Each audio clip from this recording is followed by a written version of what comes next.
हमारी सनातन संस्कृति में ये ब्रह्म मुहूर्त, जिसे चमत्कारी समय या अमृत वेला भी कहा जाता है, ये सूर्योदय से पूर्व 96 मिनट का वो चमत्कारी समय है जिसका यदि आप सही तरीके से उपयोग करना जानते हैं और अगर आप इस समय का उपयोग करते हैं तो कुछ ही समय में आप अपने जीवन में होने वाले बदलाव देखकर दंग रह जाएंगे और आप अपने किसी भी कठिन से कठिन लक्ष्य को इतनी आसानी से हासिल कर लेंगे जिसके बारे में आपने पहले कभी सोचा भी नहीं होगा।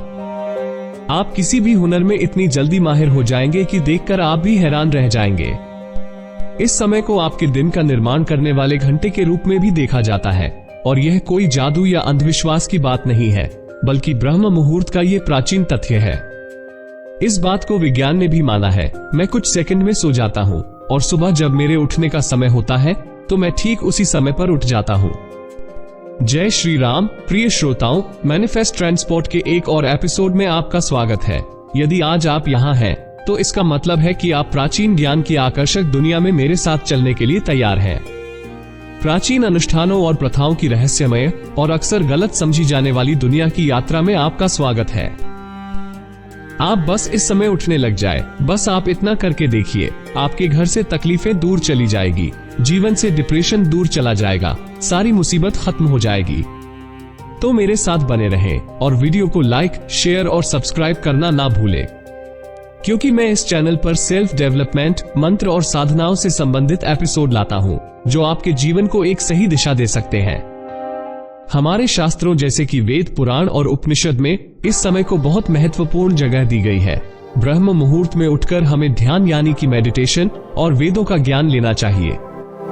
अब आप सोचो कि इतने कठिन कहे जाने वाले वेदों के अध्ययन को महर्षि मनु ने ब्रह्म मुहूर्त के समय ग्रहण करने को कहा है, तो इसके पीछे कोई ना कोई बहुत बड़ा कारण रहा होगा। और हाँ, सच में इसके पीछे बहुत बड़ा कारण ही है।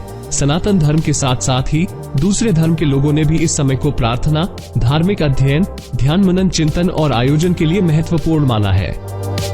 तो चलो अब हम पता लगाते हैं कि इस समय के दौरान ब्रह्मांड में ऐसा क्या होता है जो इस ब्रह्म मुहूर्त के समय को इतना शक्तिशाली बनाता है। सबसे पहले आता है अच्छे मुहूर्त से शुरुआत करना। हम अपनी पूरी जिंदगी में हमेशा अपने शुभ कार्यों की शुरुआत मुहूर्त देखकर ही करते हैं, जैसे कि शादी करना, घर प्रवेश करना। तो फिर हमें अपने महत्वपूर्ण दिन की शुरुआत एक अच्छे मुहूर्त से क्यों नहीं करनी चाहिए। लेकिन मुहूर्त कहाँ किसे जाता है। एक मुहूर्त 2 घड़ी का होता है। एक घड़ी 24 मिनट के बराबर होती है और 2 घड़ी 48 मिनट के बराबर होती है और इसलिए 48 मिनट के बराबर एक मुहूर्त होता है। और इसमें एक मुहूर्त आता है ब्रह्म मुहूर्त, ज्ञान प्राप्ति के लिए, भगवान प्राप्ति के लिए, अपने लक्ष्य प्राप्ति के लिए और अपने किसी भी विकास के लिए। ये ब्रह्म मुहूर्त बहुत ही सही समय है। आपका लक्ष्य चाहे कुछ भी हो, लेकिन उसे प्राप्त करने के लिए आपको चाहिए एकाग्रता, जिससे आपको कोई भी अंदरूनी या बाहरी चीज विचलित ना कर पाए। इसके कारण आप जो भी कार्य करेंगे वह कार्य असाधारण होगा। और इसी एकाग्रता को पाने के लिए योगी लोग एकांत की तलाश में पहाड़ों की गुफाओं में चले जाते हैं। लेकिन हम जैसे सांसारिक लोगों के लिए परमात्मा ने एक ऐसा समय दिया है जिसके कारण पूरा ब्रह्मांड किसी भी लक्ष्य को प्राप्त करने में हमारी मदद करता है, और वह है ब्रह्म मुहूर्त। आप जानते हैं कि ब्रह्म मुहूर्त हमारी मदद कैसे कर सकता है। सनातन धर्म ही जीवन पद्धति है। इस पद्धति में बताया गया है कि शाम 6 बजे से लेकर रात 9 बजे तक के समय को रात्रि का पहला पहर कहा जाता है। इसे प्रदोष काल भी कहा जाता है। इस पहर में भगवान की पूजा उपासना करना बहुत शुभ और लाभदायक माना जाता है। इस पहर में नींद नहीं लेनी चाहिए। इसे दिन का पहला पहर कहा जाता है। जिन शिशुओं का जन्म प्रथम प्रहर में होता है उन्हें कुछ शारीरिक परेशानियां रहती हैं। इन्हें आंख और हड्डियों से संबंधित परेशानियों का सामना करना पड़ता है। रात 9 बजे से लेकर 12 बजे तक को दूसरा पहर कहा जाता है। इस पहर में शुभ खरीदारी का विशेष महत्व होता है। इस पहर में पौधों को नहीं छूना चाहिए। जिन शिशुओं का जन्म दूसरे पहर में होता है उनके अंदर कलात्मक खूबियां होती है। ये लोग कला के क्षेत्र में अपना अच्छा नाम कमाते हैं। रात्रि के 12 से 3 बजे तक का समय तीसरा पहर होता है। इस पहर को निशिथ काल के नाम से जाना जाता है। इस पहर में तामसिक और तांत्रिक क्रिया की जाती है। इस पहर में स्नान और भोजन नहीं करना चाहिए। जिन लोगों का जन्म तीसरे पहर में होता है वे अपने घर से दूर जाकर रहते हैं और सफलता हासिल करते हैं। भोर के 3 बजे से लेकर सुबह के 6 बजे तक के समय को चौथा पहर कहा जाता है। ये रात्रि का अंतिम पहर कहलाता है। इसके अलावा इस पहर को उषा काल और मनोहर काल भी कहते हैं। इस पहर में उठकर नित्य कर्म करके पूजा अर्चना करने से लाभ मिलता है। जो लोग इस पहर में शिवलिंग पर जल अर्पित करते हैं उनकी हर एक मनोकामना जरूर पूरी होती है। जिन शिशुओं का जन्म इस पहर में होता है वे आगे चलकर बहुत ऊर्जावान और तेजस्वी होते हैं।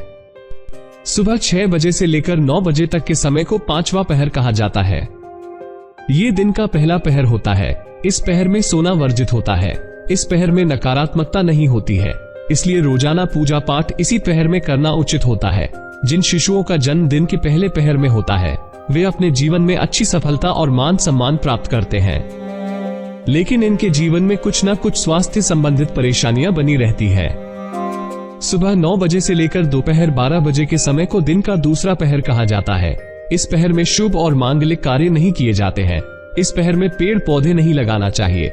जिन शिशुओं का जन्म छठे पहर में होता है वे लोग प्रशासनिक सेवा और राजनीति के क्षेत्र में अपना खूब नाम कमाते हैं। दोपहर 12 बजे से शाम 3 बजे के समय को 7वां पहर कहा जाता है। ये समय तमोगुणी होता है। इस पहर में भोजन करना अच्छा रहता है। इसके अलावा इस पहर में नया काम करना शुभ होता है। जिन शिशुओं का जन्म इस पहर में होता है वे स्वभाव से जिद्दी होते हैं और इनकी शुरुआती शिक्षा में बाधाएं पैदा होती हैं। शाम 3 बजे से लेकर शाम 6 बजे का समय दिन का आखिरी पहर होता है। इस पहर में सोना नहीं चाहिए और न ही भोजन करना चाहिए। जिन शिशुओं का जन्म इस पहर में होता है वे आगे चलकर फिल्म, मीडिया और ग्लैमर के क्षेत्र में काफी प्रसिद्ध होते हैं। तो हम बात कर रहे थे कि मनोहर काल के दौरान हमें हर हालात में बिस्तर छोड़ देना चाहिए, क्योंकि मनोहर काल के दौरान हमारे इस यूनिवर्स में कॉस्मिक एनर्जी यानी कि विश्व शक्ति का संचार सबसे ज्यादा होता है। और इस दौरान किया गया मेडिटेशन इतना शक्तिशाली होता है कि आपको कुछ दिनों के अंदर ही विशेष अनुभव होने लगेंगे।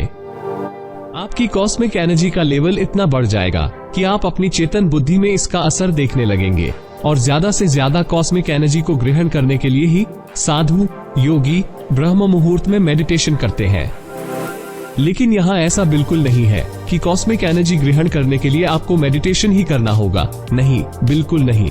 बल्कि इस समय के दौरान एकाग्रता के साथ किया गया कोई भी काम, चाहे वो स्टडी करना हो, प्लानिंग करना हो या मेडिटेशन करना हो या कुछ भी हो, उस काम के परिणाम आपको असाधारण ही मिलेंगे।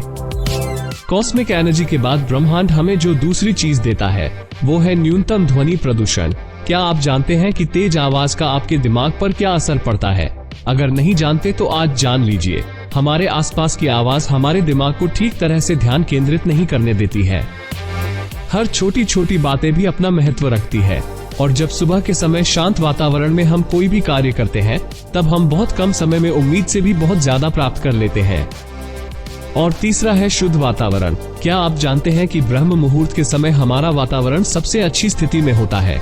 सुबह के समय पर्यावरण में ऑक्सीजन की मात्रा सबसे अधिक होती है, यानी कि न्यूनतम प्रदूषण। अब शायद आप जानते ही हैं कि शुद्ध हवा से सैकड़ों फायदे होते हैं और इसका सबसे बड़ा फायदा ये है कि शुद्ध हवा हमें देती है बहुत सारी शक्ति और तेज मस्तिष्क।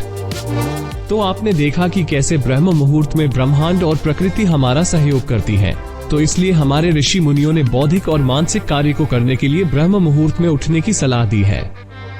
दोस्तों, मैं उम्मीद करता हूँ कि आज का हमारा ये एपिसोड आपको पसंद आया होगा। कमेंट में एक बार जय श्री राम अवश्य लिखें और मैनिफेस्ट ट्रांसपोर्ट को लाइक, शेयर और सब्सक्राइब करना न भूलें। अगर आपको इस तरह के वीडियो पसंद आते हैं तो कृपया मुझे कमेंट करके जरूर बताएं। मुझे आपके कमेंट से बहुत अधिक मोटिवेशन मिलता है, जिससे मैं आपके लिए ऐसे ही अच्छे वीडियो और ला सकूंगा। अब तक मेरा साथ देने के लिए आप सबका दिल की गहराई से धन्यवाद। अगर आज की वीडियो को समझने में आपको कोई भी परेशानी आई हो तो आप मेरे ब्लॉग पर जाकर भी पूरी जानकारी और साथ ही और भी अधिक जानकारी हिंदी और इंग्लिश दोनों में प्राप्त कर सकते हैं। ब्लॉग का लिंक डिस्क्रिप्शन में दे दिया गया है। इसलिए मैं आपको मंत्रों की शक्ति और इन पर विश्वास करने के विचार के लिए आमंत्रित करता हूँ। कहीं न कहीं हमारी समझ से परे एक शक्ति है जो वास्तविक है। चाहे आप इस प्राचीन अनुष्ठान को शुरू करना चुने या बस इसे कहानी समझकर आनंद लें, याद रखें, ब्रह्मांड हमेशा सबकी बातें सुनता रहता है। वो हमेशा सच्चे दिल की पुकार का जवाब देने के लिए तैयार रहता है। इस मनमोहक यात्रा में मेरे साथ शामिल होने के लिए धन्यवाद। यदि आप भी मेरी तरह प्रकृति के रहस्यों को समझाना पसंद करते हैं तो मैनिफेस्ट ट्रांसपोर्ट को लाइक, शेयर और सब्सक्राइब करना ना भूलें। अगली बार तक साधना करते रहें और याद रखें, जो लोग विश्वास करने का साहस करते हैं, ईश्वर हमेशा उनकी पहुंच में है। जय श्री राम।